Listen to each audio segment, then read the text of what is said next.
Can you speak up and could you uncross your arms? You're not a little girl. We're not in a classroom. You are in a felony court Yes, ma'am. where you could potentially go to prison. Don't give me attitude. I'm not. Who is this friend? Her name is Natasha. All right. I like the way you make up names. Well, what are you eating other than drugs? 100%. I just recently applied and I got approved for emergency food stamps. I cannot understand a word you're saying. I think she's probably going to end up with another criminal case. I don't know why you're giving me the attitude. No, I'm not trying to. I'm sorry.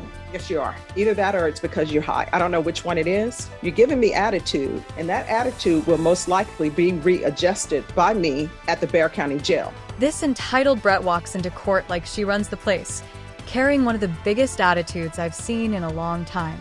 She looks completely out of it, like she might be high on something, barely keeping herself together, yet somehow still acting like she's above the rules. That alone is bad enough. But then you glance over at her attorney, dressed like they just stepped out of an 80s fashion show, chewing gum like they're standing in line at the mall instead of representing someone's future. It's almost unbelievable. One person is literally fighting for their freedom, and the other is supposed to be fighting alongside them, but neither of them seems to be taking the courtroom seriously.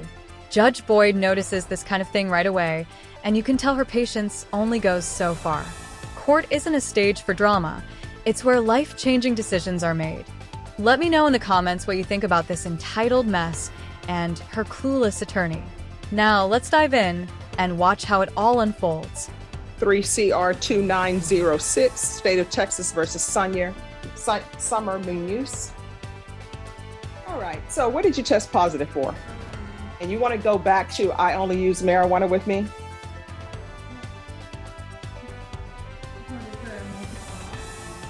I'm sorry. Can you speak up and could you uncross your arms? You're not a little girl. We're not in a classroom. You are in a felony court Yes, ma'am. where you could potentially go to prison. So, what are you been using? Meth and marijuana. When's the last time you used meth? Like, No, it's more than 2 days ago. How often are you using? I just got out of jail, so I haven't been using that often.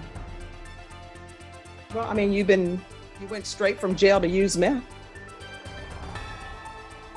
Don't give me attitude. I'm not. You've been dishonest with the court.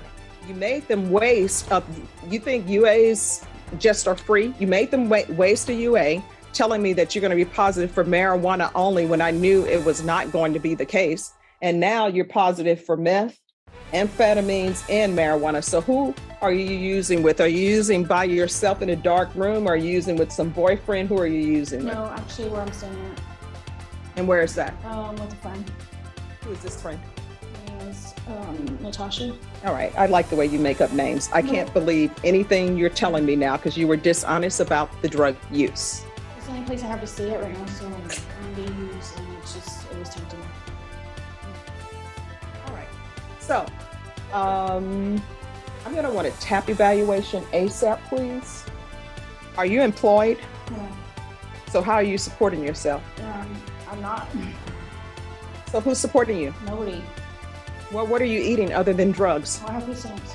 I'm sorry, what? I have food stamps. Who's giving you food stamps? You don't have your child with you. Those food stamps are for your child. Yes, ma'am.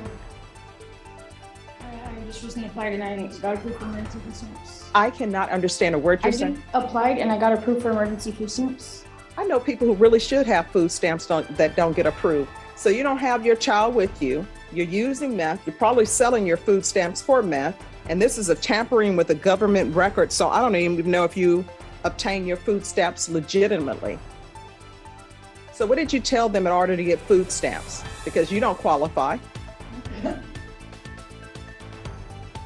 I think she's probably going to end up with another criminal case. Because I don't know a government giving out food stamps to people who won't work. There's nothing wrong with you. You don't have your child with you. Somebody else is taking care of your child. I have to look for work. It's like one of the conditions that they gave me in order to get food stamps. So I'm supposed to go to the workforce. Well, you're obviously doing a poor job of it, but I tell you what, you're in this court, you're going to have employment. I'm not going to, the length of probation is outside the agreement. So it's going to be more than 4 years in this court because she has a lot of work that needs to be done to, I don't know why you're giving me the attitude. No, I'm not trying to. I'm sorry. Yes, you are. Either that or it's because you're high. I don't know which one it is, but you're giving me attitude, and that attitude will most likely be readjusted by me at the Bexar County Jail. So I don't know if your attorney told you this, but I can send you to the Bexar County Jail as a condition of this probation, and I can also send you to the state jail facility as a condition of this probation for attitude readjustment. Do you want that? No. Does she want to end up locked up? Of course not. But the way she's acting right now, it looks like that's exactly where she's headed. She's clearly high, and if you show up to court in that state, there's no way you're going to survive probation.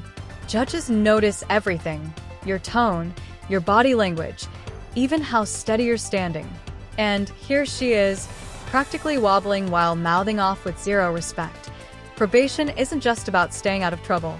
It's random drug tests, constant check-ins, and non-stop accountability. If you can't even show up sober to the one place that decides your future, how are you going to keep it together for the next 2 years straight? The odds are basically zero.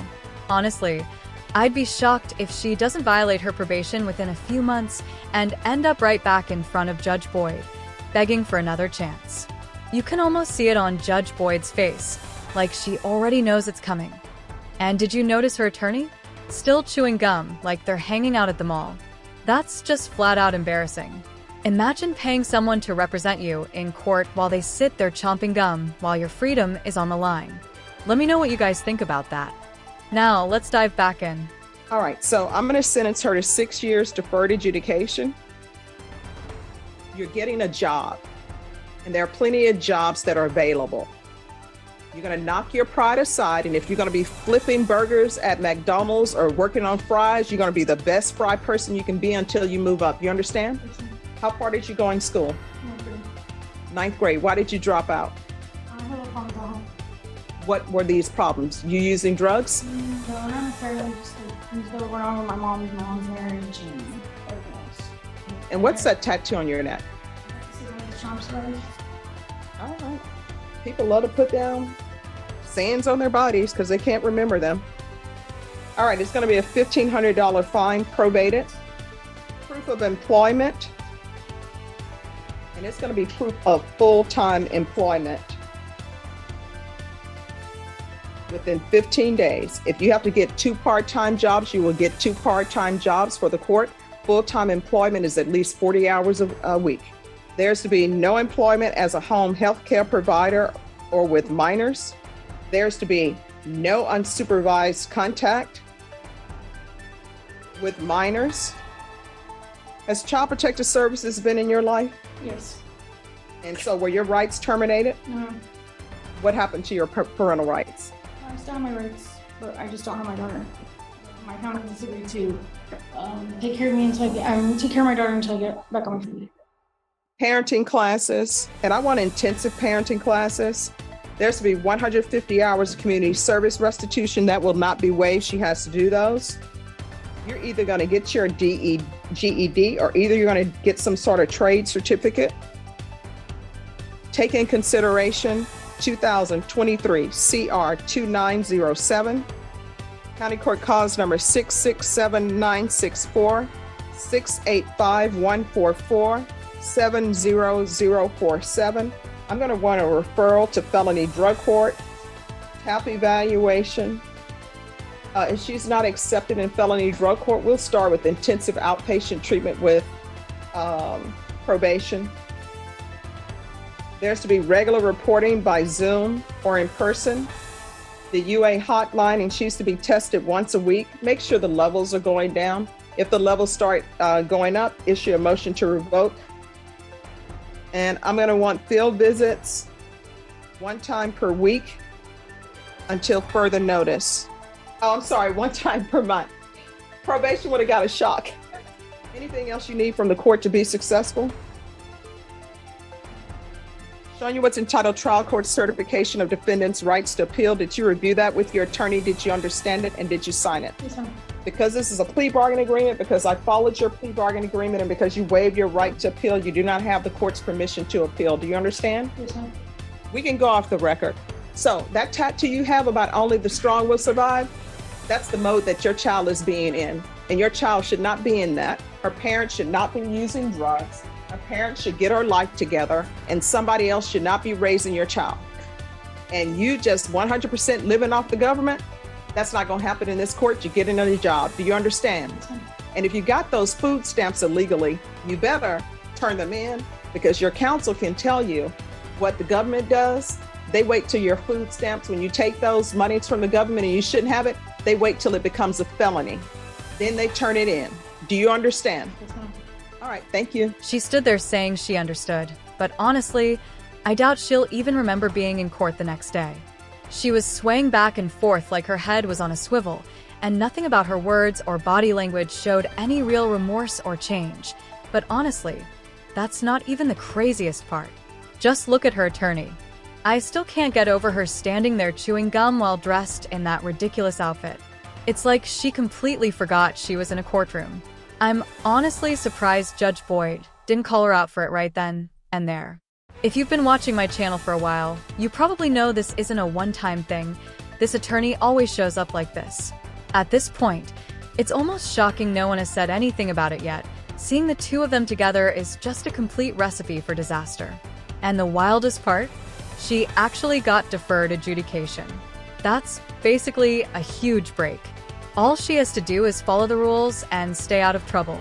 But let's be real, does anyone really think she's going to pull that off? Personally, I don't believe it for a second. Let me know in the comments if you think she's going to mess up and end up right back in front of Judge Boyd. Thanks for watching, guys.